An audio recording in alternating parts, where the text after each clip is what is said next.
you ever wondered why some people seem naturally empathic while others struggle?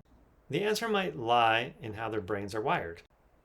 So I want to talk about two structures in the brain today. One is called the medial prefrontal cortex, or the mPFC, and the other is called the anterior cingulate cortex.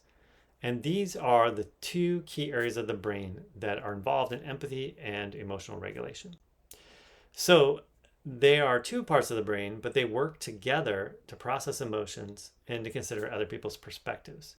So the way it works, based on brain imaging studies, is when a person is hooked up to that and they see or experience another person having an emotional experience, the mPFC lights up, and that indicates that the person identifies that this other person is having an emotional experience, and that's where the beginning of the empathic response occurs.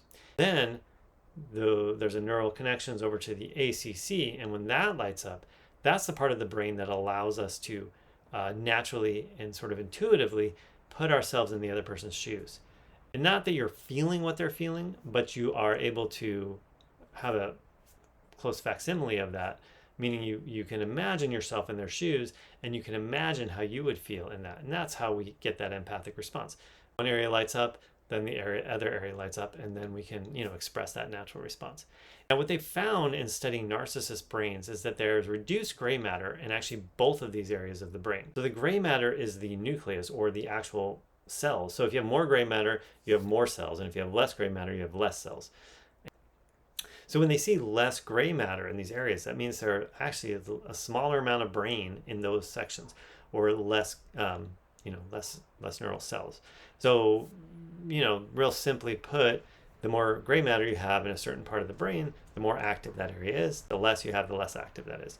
So that shows us that in a brain wiring, in the brain anatomy, a narcissist brain literally has less activity in those areas. So it's not like we're choosing to ignore other people's feelings or so on and so forth. It's really that there's just less of that there. It's kind of like if you're somebody who, has a loss of hearing. You can still hear some things, but not as well. And you can hear less of the harder to hear things. So it's similar. If you have a reduction in the gray matter of those brain areas, you just don't hear other people's emotions as readily. And then you don't connect that to how would I feel in their shoes. So what happens is we walk around as narcissists in this world where everybody seems to sort of be having this experience that we can't really relate to. Or I'll speak for me. I could never really relate to it.